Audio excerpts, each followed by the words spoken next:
Welcome Jeez. to episode 8, Sate of the B Critics, the 8th week in which we talk about movies in the same B Critics fashion. We give you none of that fantastic film analysis that you'd expect from real critics, because we're not. We're just people in our house pretending that we have credentials. Sometimes we don't even do that much. Sometimes we just don't even pretend. We never pretend. You're right.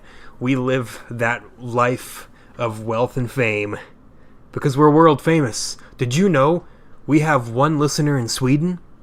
What? Yeah. That's right. We have like 7 episode plays out of Sweden. Wow. Yeah, world famous. So tell your kids. Mean we can move there? Yeah, we can talk. I mean, you'll have to watch all the movies in Swedish. I'm gonna go bunk with the listener. Don't. I want to live there! Fuck. Okay. We're gonna move to Sweden, watch all the movies in Swedish, and then take it from there. What? Yeah. You know, I'm sure that they show movies in Swedish there. Yeah, I guess. Being as it is the primary language. Okay. Oh, right, we got You know movies to what talk we're about. actually doing? Talking about movies? Yeah. As always, your opening movie, a not-so-phenomenal one from Netflix because they're not capable of putting out a phenomenal movie. Oh! After the show is the after party. I barely came through on the mic. That's good. It's the after party. Wait, you know that song, right? Is that a The Weeknd song? No. Oh, because I know he has a song called The Party in the After Party. What? No, what song is that? Let me look it up because I don't know what it's Some called. good old Lupe Fiasco. Oh no. Oh yeah, Ignition! How could I forget that? For all your child pissing upon needs, sing R. Kelly. Everybody knows that song, all the words. I don't know, like, 2 of the words. Did you know that Jay-Z's worst albums are his 2 collab albums with R. Kelly? It's true. They're trash. I could predict that. Doesn't work very well. You know, this is pretty topical, being that this movie is entirely about hip-hop. This movie is about... Wait, did you actually say the name? Yes, it was the after party. That was why you started singing. I know, but did you actually say it after I sang that? I think I did. Okay. It's the after party, in case we didn't make that clear the first time. Yeah, it's about a high school kid and another high school kid. One of them is an aspiring rapper, the other one is his aspiring manager. Of course, the aspiring manager is the extremely white kid who wears polo shirts and designer pants all the time, with his extremely wealthy family and has buckets of wealth to do whatever he pleases, on course to go to Harvard. But why do that when you can net your homie a record deal? When you can manage O. That's right. O, capital H, exclamation point. Biggest upcoming rapper this side of the entire world. Also known as Seizure Boy.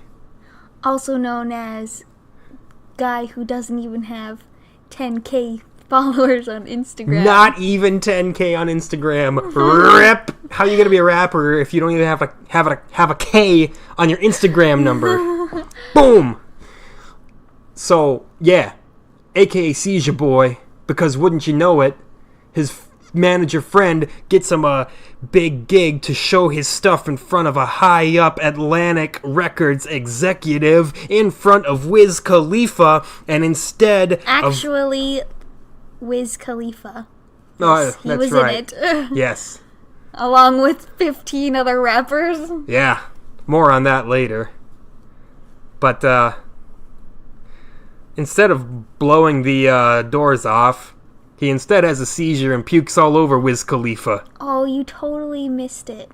Missed what? You should have said he blew chunks. Oh. Okay. You said blowing the door off. Oh, You said... dang it, you're right! Shit! You should have put your hand right over my mouth and said it instead. You should have just... I was 100% expecting you to say that because I can tell when you set up your jokes. You had to take the driver's seat on that one. I'm sorry. I blew it, just like he blew Chunks. Oh, no. Thank you for watching episode 8 of the Beat Critics. We'll see you next week. We're done here. No. Okay, keep going. So yeah, you'll get it back. He pukes all over Wiz Khalifa. The video goes viral, and instead of being known as he is known as Seizure Boy. People are doing the seizure dance all over online. He's the butt of all the jokes. Because he projectile vomits and then has a spasm and falls on the ground and looks like he has a seizure. You just said he puked. I assume it's assumed by the fact that they call him Seizure Boy. No, it's not. It's not assumed that because he's called Seizure Boy, he had a seizure? No, you didn't. Do I have to be this explicit? You didn't say he had a seizure. You said he threw up. And I said he was called Seizure Boy. You have to explain it more than that. Listeners, if you have the mental capacity of a 5-year-old and need me to spoon feed you everything, give us a like, give us a subscribe.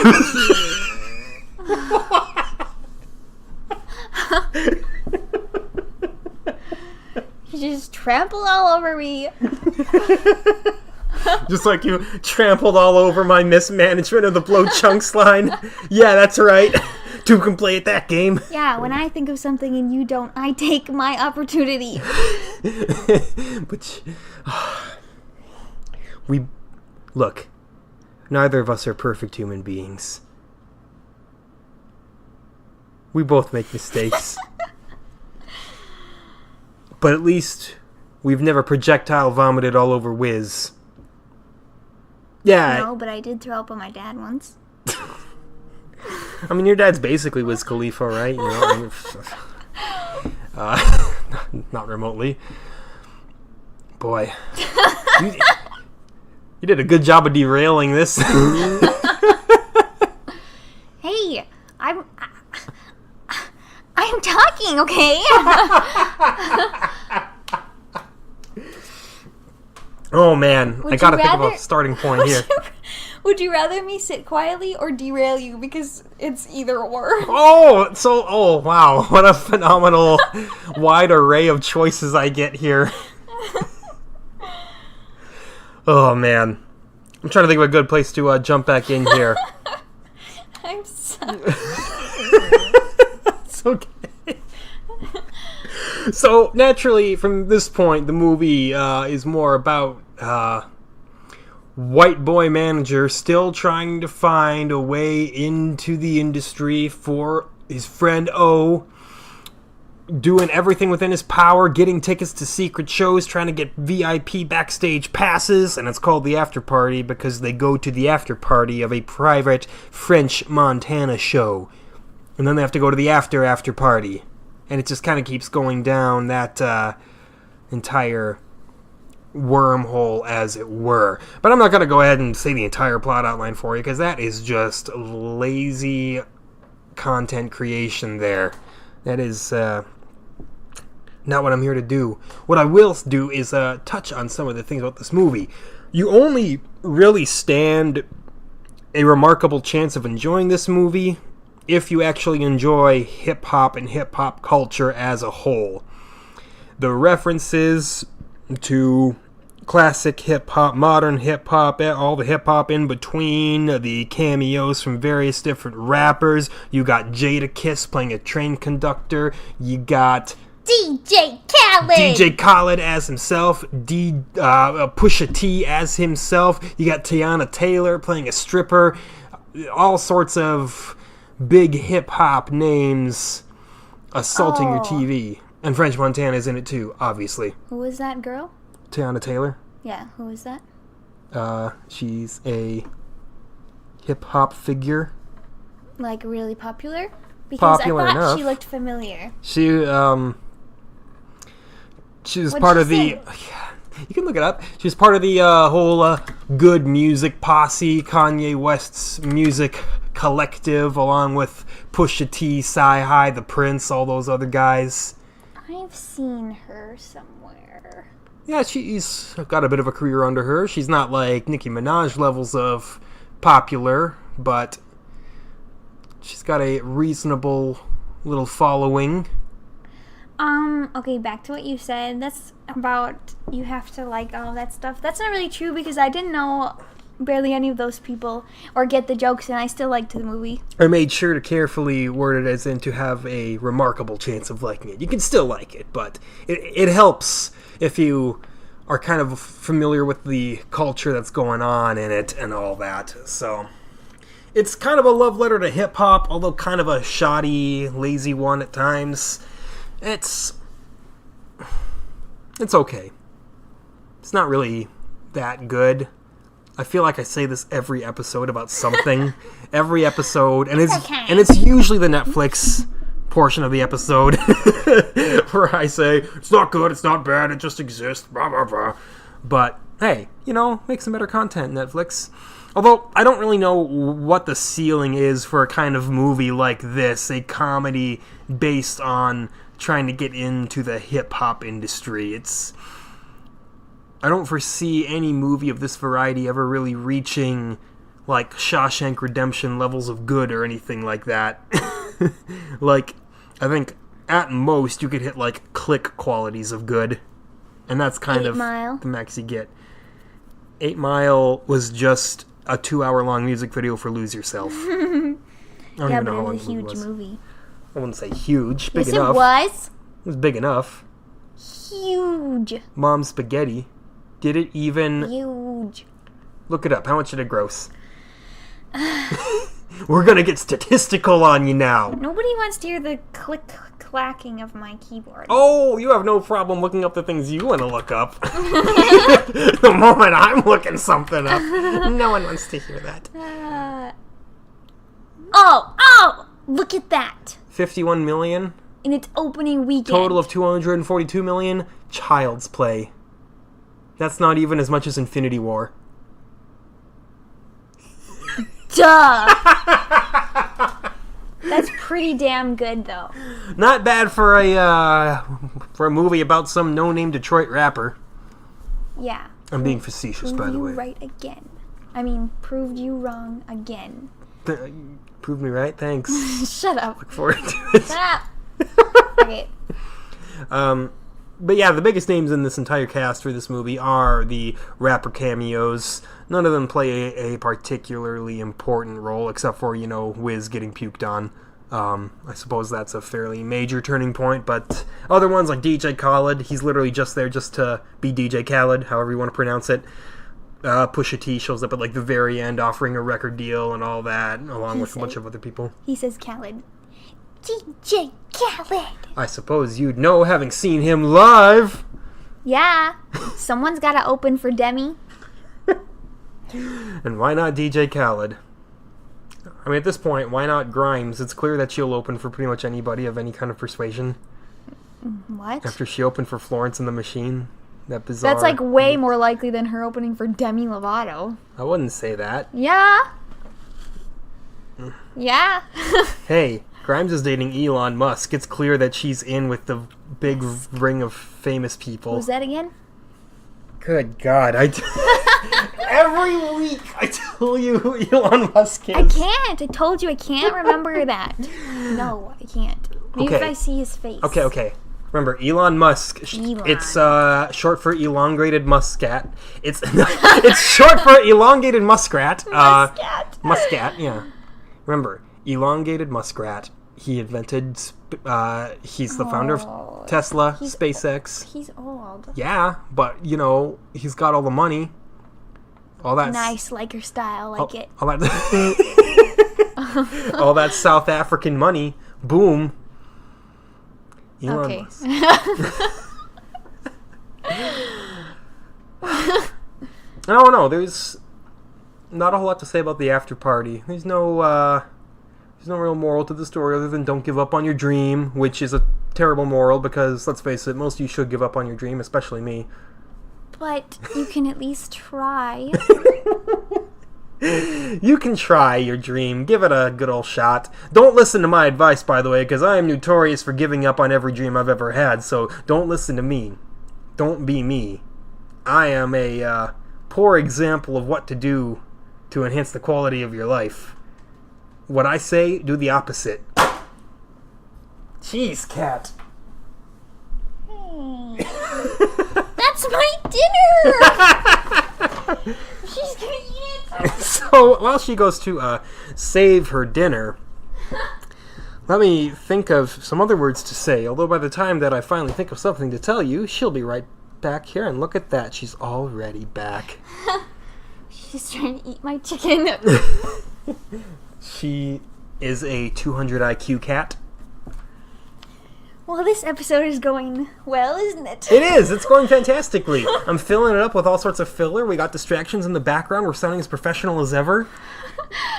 We're saying a lot of stuff that is just really full of fantastic criticism.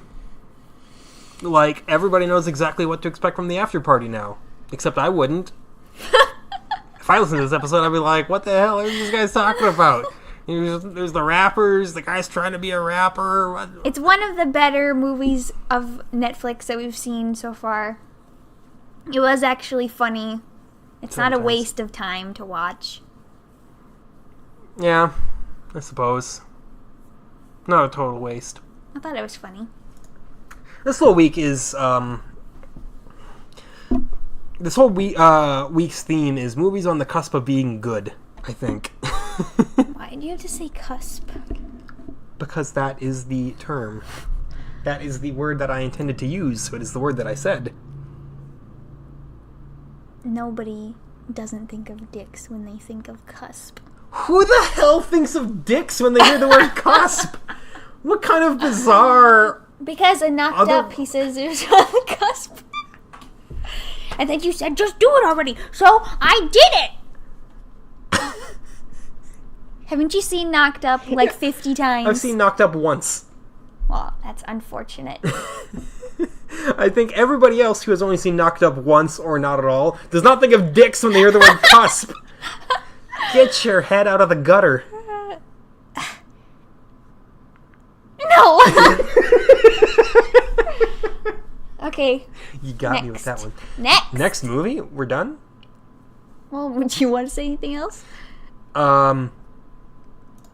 Yeah, this movie makes me realize that I too can achieve my dream of becoming a rapper.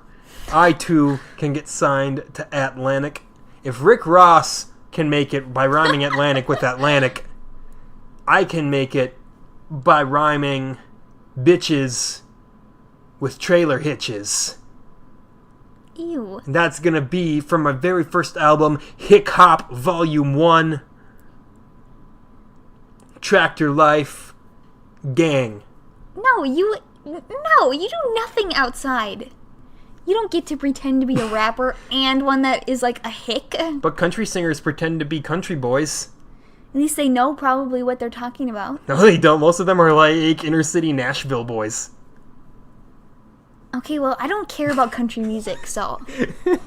Hey, if I was a rapper, what kind would you see me as? Like a tattooed face, rainbow dyed haired SoundCloud rapper, more of a Minneapolis underground rhyme sayers rapper, a white boy Mac Miller, rest in peace by the way, or Eminem kind of rapper? What kind of rapper would I be to you?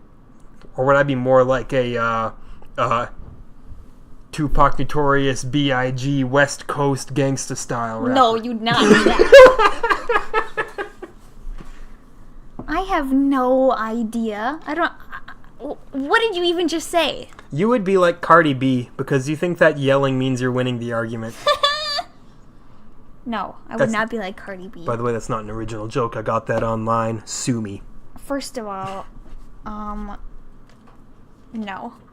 First of all, no. Okay, good start. No. What's your second point? That's it. Okay. First and second points are no. That is why she would not be Cardi B. Or be like Cardi B. No, I'm like the whitest person ever. I'm trying to think of any white girl rappers, but they're all terrible. Yeah. I wouldn't be... Oh, yeah, I was going to say, first of all, I would never be a rapper. No. But if you had to be. if I had to be. Yeah. It should be more like an Aquafina style, more based around comedy and a little bit of self-deprecation. I have no idea. I've never thought about this. These are the kind of talking points that people tune in for. These are the kind of things where they say, when I listen to the B critics, I expect them to talk about what kind of rapper they would be. Yeah, right. Okay. I wouldn't be a rapper. That's the end of it. That's the cop-out answer that I'm not looking for. I need something. Okay, I'd do the rap verse on like a Kids Bop album. Really shooting for the stars here. That's as far as I could get with that. Man, I mean, I understand like some self-deprecating humor, but that's like suicide by words right there. What? I sound like I'm 12 and I'm rapping. There's nothing else for me but Kids Bop. Covering some Cardi B song minus all of the swear words. Minus every and word. Yeah. Okay, Kids Bop, if you're listening, which I know you are, please put Cardi B's Money Bag on the next Kids Bop compilation, and I want to see how you guys manage that one. If it's even half as embarrassing as your thrift shop cover, I'm excited to hear it, because I don't know how that's even possible. But Moving on. You never told me what kind of rapper I'd be. I said I don't know. I don't even know what you said. That's a terrible answer. I don't know enough rappers to answer that. You know the... I know, like 2 white rappers by name. And Which you're ones? definitely not Eminem. That's true, because I don't hate my family, and I don't live in Detroit, and my mom's spaghetti is perfectly fine, but not like legend status. Sorry, Mom. Man. She makes a lot of things that are legend status. Okay, so... Okay, so you're not Eminem. What? So who's the other white rapper you know by name? Really? I think you know. Yellow Wolf? No! Oh, Post Malone. Yeah. So I'd be like a Post Malone type, you think? I mean, I guess if it's between him and Eminem, yeah. I'll be all You're like... not Eminem. hazy, he'll play a guitar riff and be like, I'm not really rapping because I'm kind of more singing. Whoa. Yeah, because you can't rap. I can't rap? Yeah. You want to take this outside? Give me a verse from... Give me a Kanye West verse so I'll know it right now. Oh, God. One that I'll know. I can't go dropping N-bombs on the podcast right now. Pick one that... Pick 2 lines that don't have that. Shit.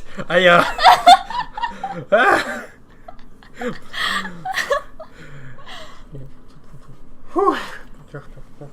You know that picture of Pepe where he's sweating up a storm? That's me right now. Come on, I know you know a million. She sent pictures in my email. I sent this bitch a picture of my dick. I don't know what it is with females, but I'm not too good at that shit. See, I could have me a good girl and still be addicted to them hood rats. And I just blame everything on you. At least you know that's what I'm good at. What's the chorus of that song go like? So I think it's time for us to have a toast. Oh, yeah. Let's have a toast for the douchebags. My least favorite one on the Let's have a album. toast for the assholes. Let's Okay, have a toast for the scumbags. That's enough. Every one of them that I know. That's enough. I know the song now. It's the best song on the album. No, it's and the worst you song are... on the... It's the worst song on the album. No. Worst. You are so objectively incorrect. Not. All right, I guess we can finally move on from the greatest conversation we've ever had on this podcast. You're all welcome. The next movie is also musically influenced. Notably different, though. This is a movie that has kind of gone by completely silently, completely without any fanfare. I didn't see a single trailer for it. There wasn't even a Reddit discussion thread on it. It's just... I just picked it because I was looking at the showtimes and I was like, oh, look at this. And I clicked on it and I was like, oh, Ethan Hawke? Yes! It's the invisible movie, Juliet Naked. And there's your pause for the episode. Guaranteed at least one. It's a movie about this really pathetic Irish guy who has this unhealthy obsession with a decidedly average fictional alternative rock musician, Tucker Crowe, portrayed by Ethan Hawke, the pitiful Irishman portrayed by Chris O'Dowd. And boy, talk about a character that I both loathe and yet on a small level can sympathize with. Not Tucker Crowe, the Irish dude, Chris O'Dowd's character. He's got this remarkable obsession with Tucker Crowe's music. He runs a fan site with 200 whole members on it. His wall is pasted with posters of it. He's got like every live bootleg available of Tucker Crowe. And one day, he receives a piece in the mail that he never before found. He is dating the main character of this movie, I should also note. I was going to say, are you even going to mention the main character? Playing Rose Byrne, played by Rose Byrne, however it's pronounced. Byrne, thank you. His wonderful little girlfriend character. Little? Little. His girlfriend of 15 years. Yeah, they've been together 15 whole years. She's sick of his Tucker Crowe bullshit. Exactly. He gets this album in the mail.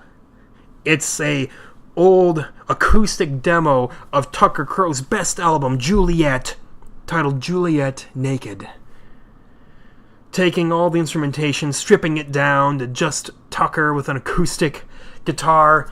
And boy, when she gets it in the mail and she listens to it first, this dude, I would say he has a meltdown, but he's really too pathetic and passive to be capable of having a meltdown. Instead, he pouts up a storm. He's like, I can't believe you listened to it. This is mine. I had to hear it first. So he listens to it, and of course, because it's Tucker Crowe that he hasn't heard, he is just absolutely floored. And he cries. He cries. He literally cries. And listens to it by the water. Yes. And the funniest part about this is every song that you hear by Tucker Crowe throughout the movie is the most just like banal adult contemporary alt-rock crap you've ever heard. Like, none of it is remarkable. None of it is worthy of being that praised by anybody, especially since Tucker hasn't been heard from in decades, ever since his last show at a music venue in Minneapolis, what was called The Pit. I think so. I don't know if that's a real historical venue or not. I mean, I go figure. I live in the area, and I don't even know if that's fictional or not. Show how much I did my research on this one. Well, you don't live in Minneapolis, so... Yeah, but I know a lot of the venues there. I remember Station 4, rest in pieces.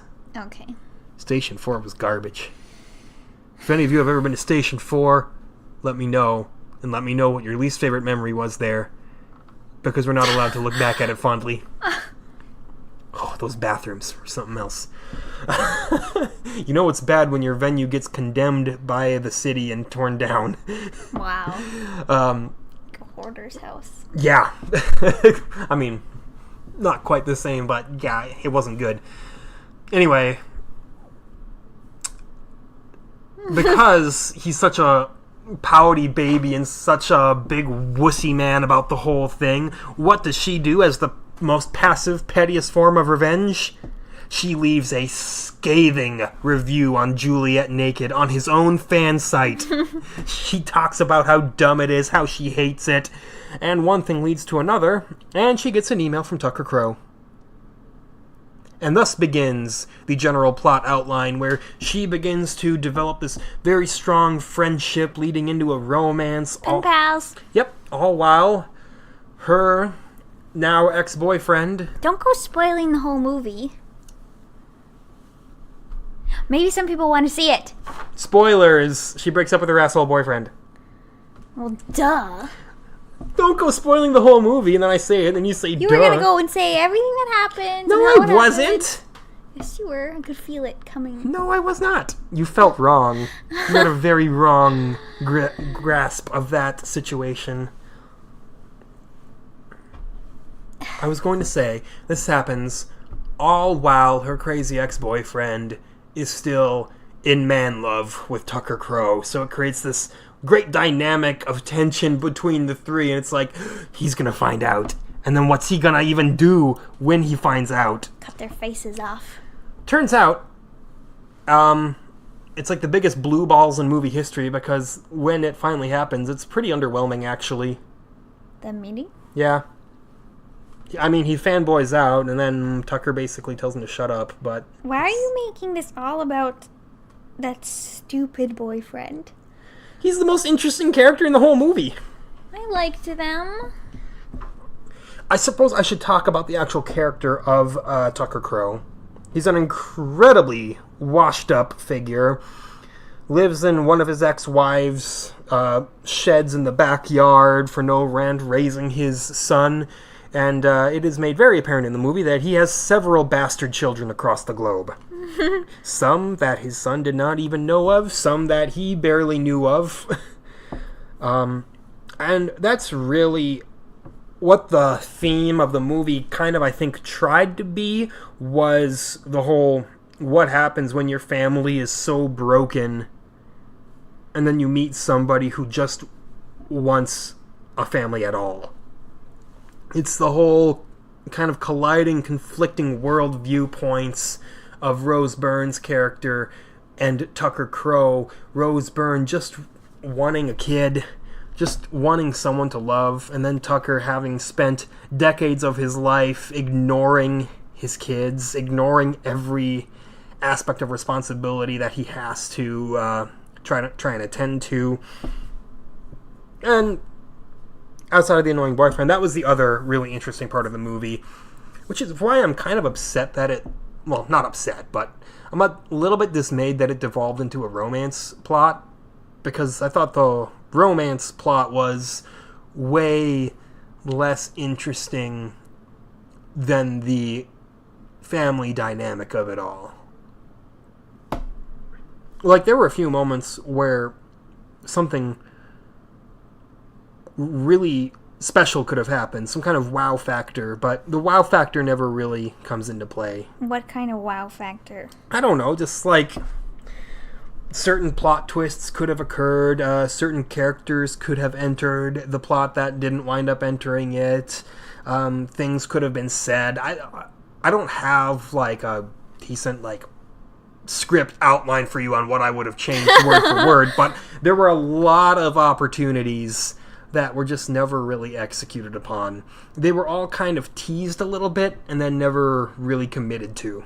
Yeah, you know what the best part was? All the stupid, like, romance movie cliches were also teased, and every single one of them was resolved 1 minute later.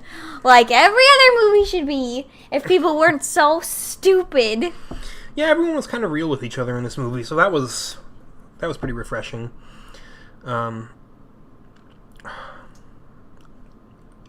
Trying to think of more. I know I have more on this. I know I have more inside of me. More inside, deep down inside. It was a good cast. Really enjoyable performances. Despite the fact that I think it wasn't quite as fleshed out as it could have been. Ethan Hawke was very good. Rose Byrne was very good. What?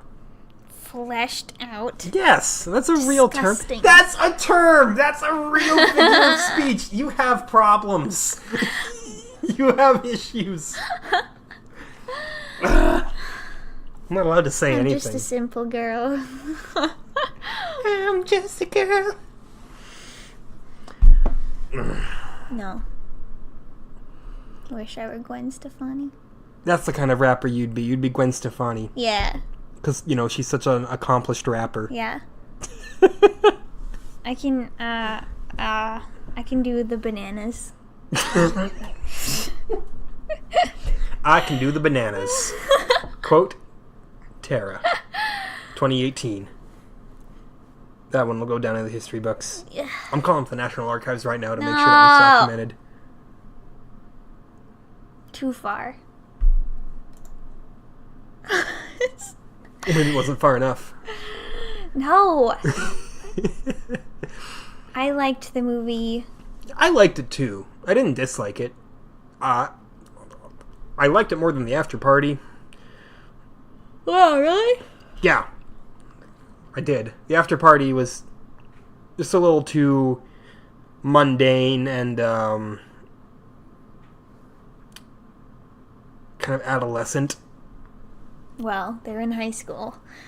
I know, but hey, it's clear that you've never seen Heathers. I own that movie. Because I was going to say... Take it back. Okay, you have seen Heathers. Because I was going to say, that proves that not all high school movies have to be adolescent. I love Christian Slater. Of course you own Heathers. Duh. Gosh, it's like the number one film buff art thought movie ever. Who? It's Heathers. My point is, just because they're in high school doesn't mean the movie has to be completely adolescent. It's also about rappers puking on other rappers, so never mind. Yeah.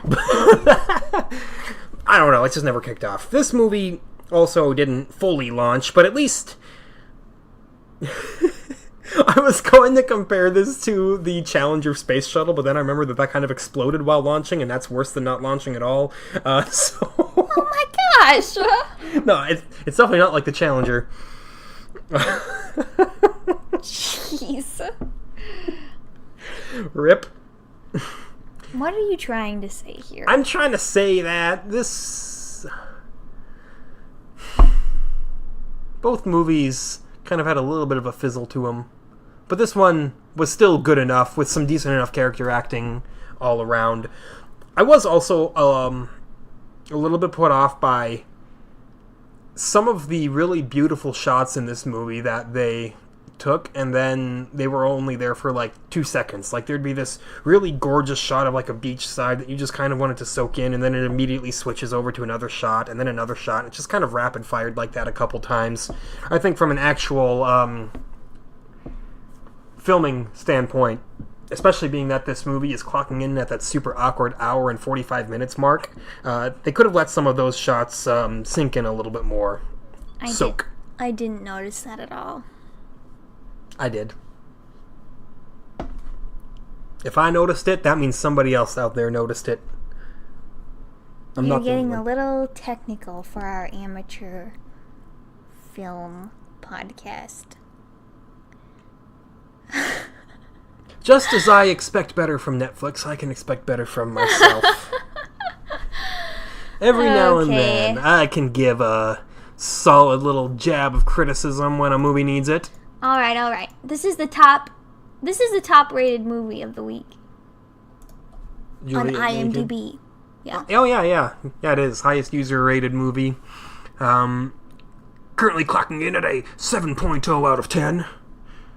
Which is, right at that good range. 7 out of 10 is a good movie. Although, by Netflix standards, 7 out of 10 is more like a great. Yeah. Because, there's 4 movies ever that are above a 9, so... What was the one we watched last week? Rated? To All the Boys I've Loved Before, 7.5. Wow. Dang! I liked that movie. It was fine. I liked it well enough. Fine. Okay. Anything else about this one? I'm not going to get overly excited about my positive adjectives here. If a movie's fine, I'm going to say it's fine. If a movie's great, I'm going to say it's great. If a movie is stupendulicious... Ick. Ick? What do you mean ick? It's dumb. Stupendulicious? There's nothing wrong with combining words. Yes, there is. It's the same thing as saying totes. Totes my goats. Have you never Paul heard? Rudd. Oh, Paul Rudd. Gotcha. Of course. Totes my goats. Way Just better. on the Menji. Way better than one of our old characters, one of my old friend groups, Mr. Scroats McGoats. I'll see you there, or I'll see you at another time. I'm not sure of the movie. I love you, man. Oh. Haven't seen it. Jobin. Jobin it is. Which brings us to our last movie. Wait, I can get one more. Oh. Just let me think some more.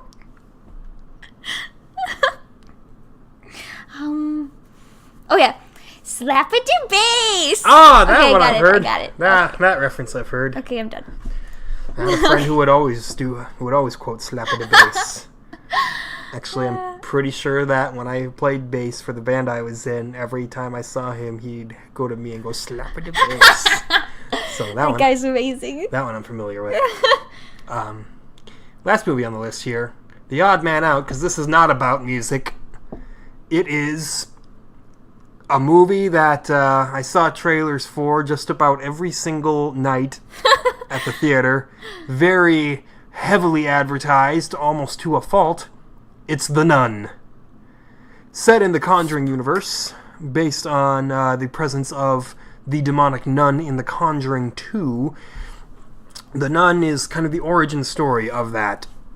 And it's not Yeah, very good. that's what it is. It's another movie that makes me sad because the first half hour of it I thought started off really strong. This setting, rural Romania, spook central right there already. This old convent in the middle of nowhere, decaying away, being reclaimed by nature, the fantastic shots of the exterior of it, the eerie interior. Oh, I loved the setting of this movie so much. It was so gripping until it stopped being gripping because the movie turned out to be kind of a snore fest.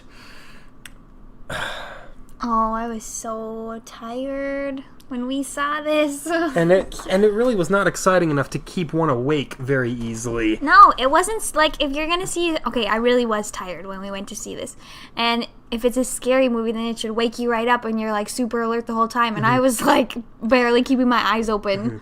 It said that the worst sin that a movie can possibly commit is to be boring. A movie can be bad but still be entertaining. I mean, look at how many people still look back at The Master of Disguise fondly. A good movie it is not. Entertaining, I suppose. It can be. The Nun is just not particularly entertaining. How can you get it so wrong? You're set in the Conjuring universe, which is already set up as widely considered to be one of the better modern horror franchises. But the problem with the Conjuring universe is that they reuse all the same tricks.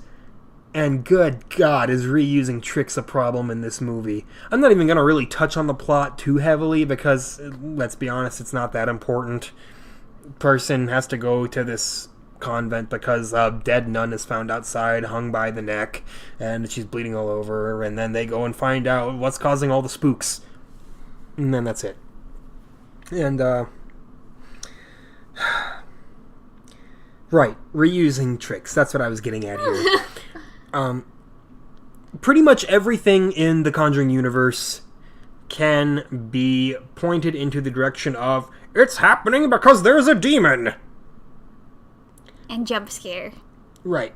And why is there a demon? Because somebody died! It's that is the formula that the Conjuring movies use. Conjuring and Annabelle. There is a demon because either somebody summoned a demon a long time ago or somebody died and a demon that happened to be there at the time took their body over. Whoopee. And the problem with that, and basing pretty much all of your movies around demon possession, is that it starts to kind of get a little flaccid after a while. Demons no longer become super spooky and it's just kind of yeah, it's the demon again. It's gonna say some weird things in a weird voice, and then stuff's gonna happen. But, jeez. The stuff that happens in this movie, it's the same scare over and over and over. Oh, look, it's a shadow of a nun, and the camera's panning, and there's a nun behind the person. Oh, they turn back, and the nun's not there. And I swear, that happens like 5 times in this movie. It's just constant. It's like, get a different scare. Do something different. When the nun finally does show up, it's looking like Marilyn Manson from his Antichrist Superstar album cover. Oh, I got it. I don't remember what that is. You'll know exactly what I'm talking about.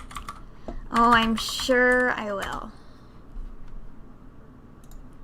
Maybe it wasn't that album cover. Oh. Yeah. See? That's really funny. Yeah, that's what the nun looks like. The nun looks like straight up Marilyn Manson from like the late 90s to early 2000s. And, gosh, it's just... The Conjuring movies, this one was... I was glad that it was different a little bit from those, because those are so, like, wound up. There's a scare, and then, like, 30 seconds of it being fine. And then a big lead up to a scare again, and scare. That's the whole movie. And this one was a lot slower than that, so I liked that, but it didn't put any interesting moments in the non-scary parts. Right. There was no real good mystery behind it all, despite the fact that it says that it's a mystery. And again, the first half an hour, they set it up really well. This dead nun has a key, this crazy-looking key. She died while running away from an evil force that came from a door that said... God ends here. Right, God ends here. It's like, what's the key for? What's behind the door? This is tense. What's happening? And it catches you immediately from the start, and you're like, this sounds really good. And you're excited to see where it goes from there, and then instead you just watch the shadow of a nun for a while. Including an elongated scene with a child apparition chasing someone through a graveyard. It's like, I'm sorry, giggling children stopped being scary a long time ago. Mm-hmm. Giggling children don't frighten me anymore. They even tried to put a buried alive scene in there, but it didn't even reach half the tension that the buried alive scene in Kill Bill did. The scariest part about the nun character happened in The Conjuring 2. The painting scene, it's terrifying. That painting is so scary. Mm-hmm. And so then you're like, oh, it's a movie all about her. It's going to be so good. And it's not. None of it was as scary as the painting scene, so it's all a letdown. Yeah, it's like, that should set the bar for it in The Conjuring 2. That should be the bar. That should be what this movie has to at least be. Instead, it never even reaches that point. It reaches up, it grasps, and it misses the bar every time. It says, I just can't quite reach. And it's so sad. One of the other bizarre things about this movie is, why the hell is there a comic relief character? The character Frenchie, every other line he has is a comedy line.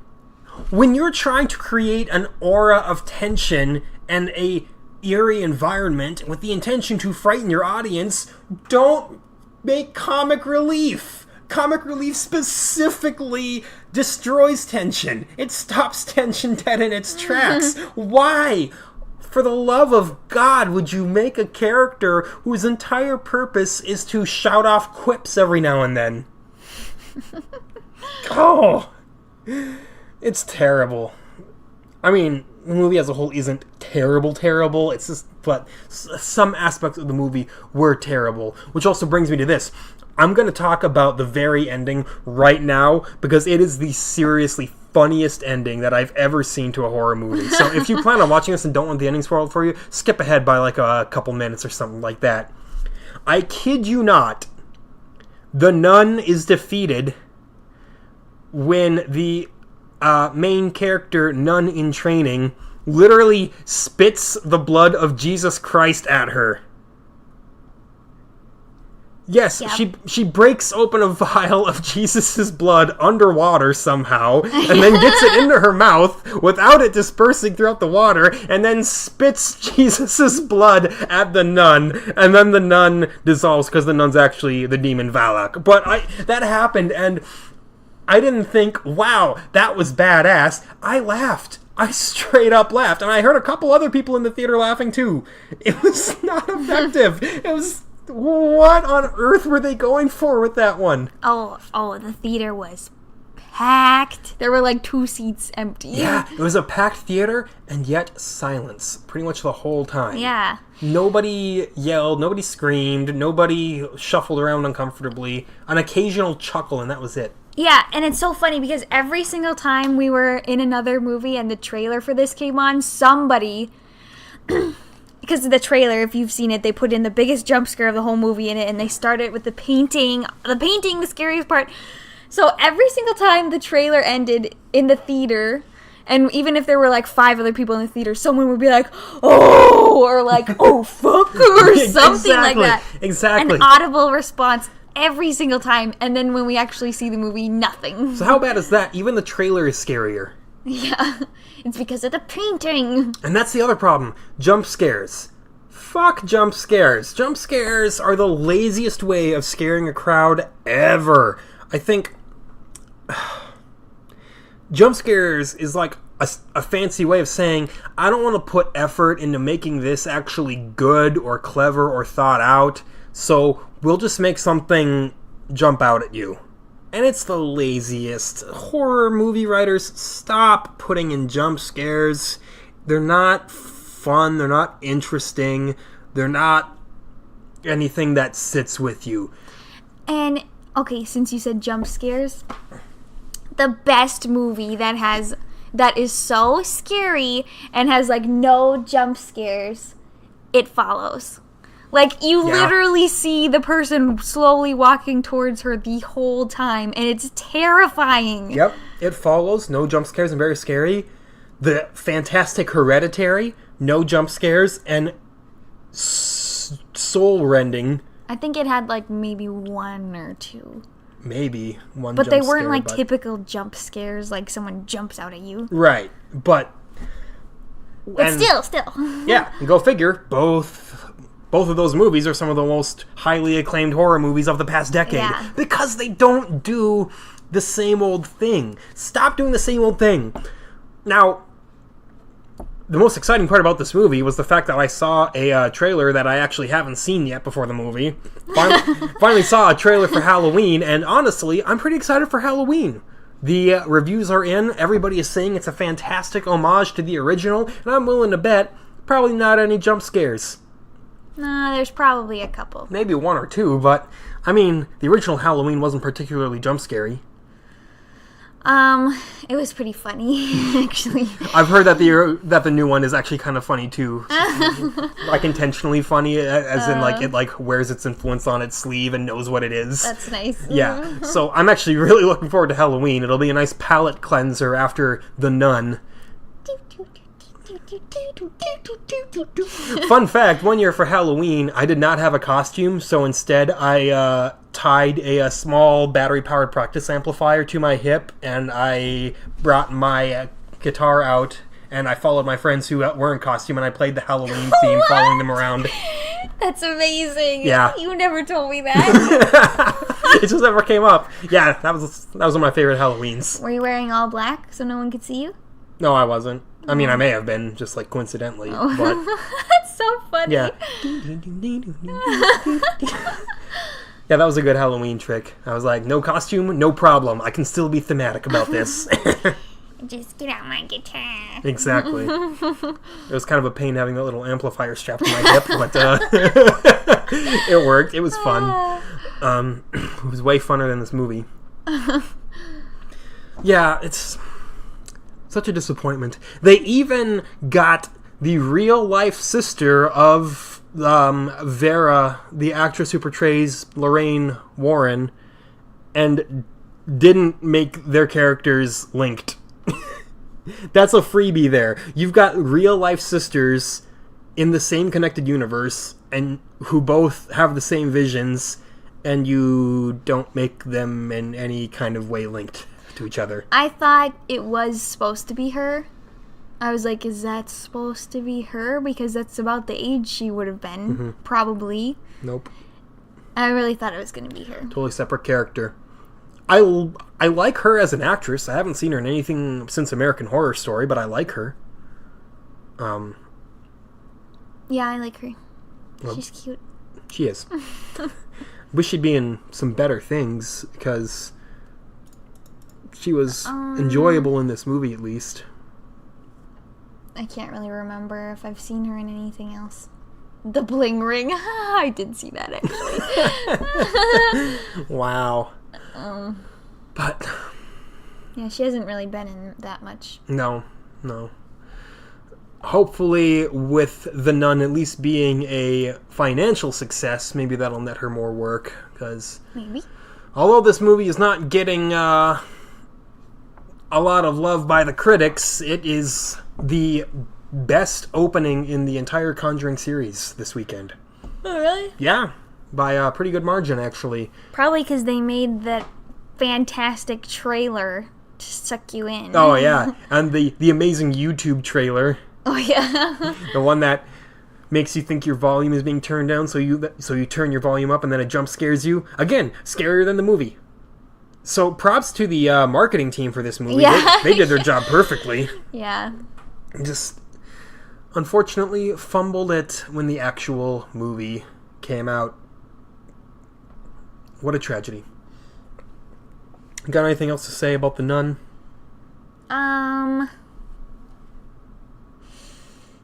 I don't really think so. Yeah. It's a slow-paced movie. It's a repetitive movie. It's a movie that doesn't really accomplish what it tries to do. It's just... it is repetitive, like the scene... okay, because I knew the scene in the trailer was coming, so I was like, okay, she's walking down the hall and it's the same thing, but this isn't the part because I knew the outfit she was wearing. And then another scene happened. Same thing again. She was doing the same thing. The same things were happening. But the outfit wasn't right. And I was like, okay, well, if this isn't the scene, then where is it? They just kind of repeated 3 things over and over and over again. And if it wasn't something from this, it was something that they've used in another Conjuring movie. Like, the creepy bell ringing. That happened in The Conjuring 2. Oh, yeah, it did. The Yeah. doggy. Yeah, which wound up being fine. Yeah. Yeah, so if they didn't reuse the same scares in this movie, they reused them from other movies in the Conjuring franchise, and it's just lazy. Just really sad. Because, again, it's a beautiful movie. Some amazing sets, really breathtaking. I love the jam-packed graveyard with all of the headstones just kind of going every which way. Great set design there. And it just falls apart at the seams.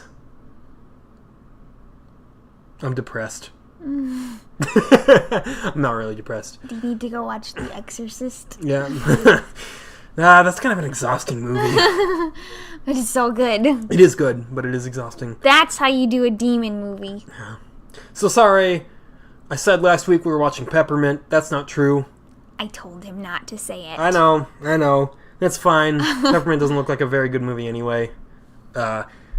Next week, we do have some movies for you, though. These I don't think will change. Correct? This is pretty much the set schedule? This is it. Yeah. Okay, so next week, look forward to The Laws of Thermodynamics on Netflix, White Boy Rick, and Anna Kendrick and Blake Lively in A Simple Favor.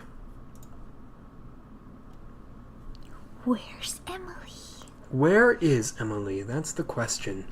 So without further ado, thank you, one and all, for listening to the Bee Critics for the 8th consecutive week, 2 full months.